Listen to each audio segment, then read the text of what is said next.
بسم اللہ الرحمن الرحیم۔ السلام علیکم، welcome to first digital network. امید کرتا ہوں سب خیریت سے ہوں گے۔ حماس کی تشکیل دراصل ایک اسرائیلی منصوبہ تھا۔ ماضی میں متعدد موقع پر یہ دعویٰ بارہا کیا جاتا رہا ہے اور گزشتہ سال اکتوبر میں حماس کو اسرائیل پر حملوں اور اس کے بعد غزہ پر اسرائیلی فوج کے زمینی اور فضائی حملوں میں ہزاروں کی تعداد میں فلسطینیوں کی ہلاکت کے بعد ایک مرتبہ پھر یہ دعویٰ دہرایا گیا ہے۔ حماس کی اصلیت اور اسرائیل کے ساتھ اس کے مبینہ تعلق سے متعلق یہ دعویٰ شاید بہت سے لوگوں کے لیے حیران کن ہو، لیکن حقیقت یہ ہے کہ الزام بہت پرانا ہے۔ ایک سابق فلسطینی وزیر نے حالیہ جنگ شروع ہونے سے تقریباً ایک ماہ قبل BBC کو انٹرویو دیتے ہوئے اس معاملہ کو اٹھایا، جس کے بعد بہت سے غیر ملکی اخبارات اور سوشل نیٹ ورکس پر معروف شخصیات نے اس دعوے کو مختلف الفاظ میں دہرایا۔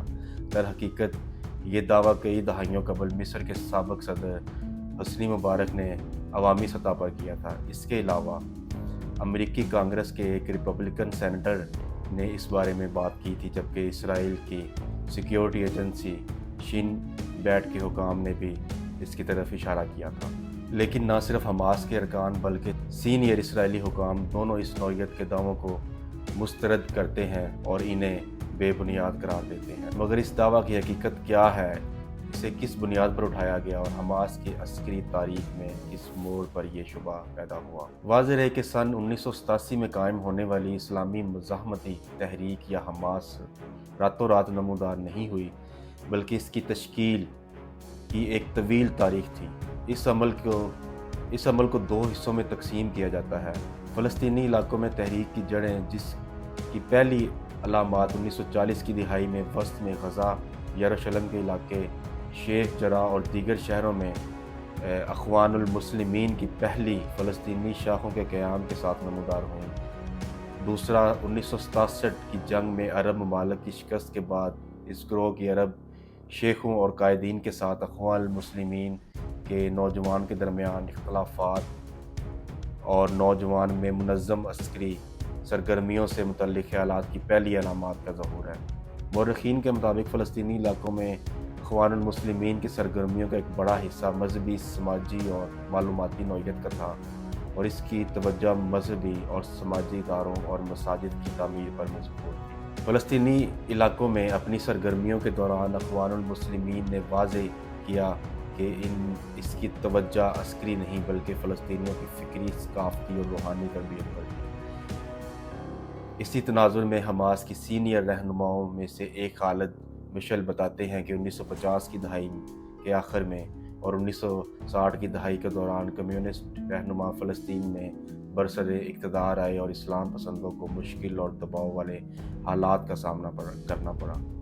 مشعل کے مطابق اسلام پسندوں کی اس خطے میں موجودگی کا خیر مقدم نہیں پایا گیا تھا اور اس کے لیے ملازمت کا کوئی موقع نہیں تھا۔ حماس کی تشکیل کا باعث بننے والے حالات کے دوسرے دور پر بات کریں گے، جس کا تعلق 1967 کے بعد 1987 میں اس کے باضابطہ قیام تک کے عرصے سے ہے۔ ایسا لگتا ہے کہ اسرائیل کے ساتھ جدوجہد کی شکل اور طریقہ کار کو تبدیل کرنے والے عوامل میں سے ایک 1967 کی جنگ میں عرب ممالک کی شکست تھی۔ حماس کے پہلے ترجمان اور اس کے گروہ کے ساتھ رہنماؤں میں سے ایک ابراہیم غوثہ نے ریڈ ٹاور نامی اپنی یادداشتوں میں سے اخوان المسلمین کے نوجوانوں پر اور اس شکست کے اثرات کے بارے میں وضاحت کی ہے۔ غوثہ نے لکھا ہے کہ اردن میں اخوان المسلمین کے رابطہ کار محمد عبد الرحمن خلیفہ نے اس وقت کی ایک اسلامی کانفرنس منعقد کی تھی، جس کے نتائج سے غوثہ اور اس نسل کے نوجوان کو مطمئن نہیں کیا گیا تھا، کیونکہ اس نے واضح طور پر فلسطین کے مستقبل کا حل اور جہادی اسلام تشکیل شروع نہ کرنے کی وجوہات بھی پیش نہیں کیا تھا۔ کتاب میں کہا گیا ہے کہ اس نے اخوان المسلمین کے نوجوانوں جو اسرائیل سے لڑنے کے خواہش مند تھے، اس کو گروپ کے اندر ایک اصلاحی تحریک پر کام شروع کرنے اور گروپ کے لیڈروں کے علم کے بغیر خود کو مسلح کرنے پر اکسایا۔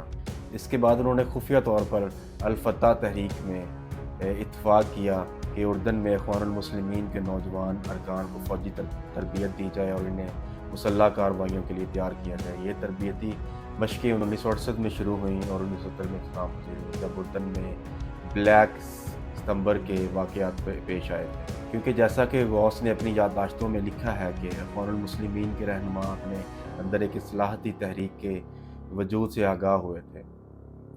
ان ادوار کے دوران اخوان المسلمین نے روایتی رہنماؤں اور نوجوان نسل کے درمیان شدید تنازعات اور اختلافات دیکھے۔ نوجوانوں نے اسرائیل کے خلاف مسلح جدوجہد کے لیے دباؤ ڈالا، جبکہ گروپ کے لیڈر یعنی روایتی رہنماؤں کا اصرار تھا کہ حکومت بنانے کو اسرائیل کے ساتھ جنگ پر ترجیح دینی چاہیے۔ اس وجہ سے گروپ کے کچھ اراکین نے اس کو چھوڑ دیا اور قومی اور مسلح تحریکیں تشکیل دیں، اور جو مسلح جدوجہد کے لیے تیار تھیں ان پیش رفتوں نے اخوان المسلمین پر دباؤ بڑھا دیا، جو خود متعدد دشمنوں اور دیگر فلسطینی قومی اور نظریاتی تحریکوں کے غلبے کی وجہ سے کمزور پوزیشن میں تھے۔ 1970 اور 1980 کی دہائیوں میں اسرائیل اور اس وقت کی اسلام پسند رہنماؤں کے درمیان تعلقات کے شعبے کی وجہ سے اس تحریک نے جنم لیا۔ مصر کے صدر حسنی مبارک ان لوگوں میں سے ایک تھے جنہوں نے یہ الزام لگایا تھا۔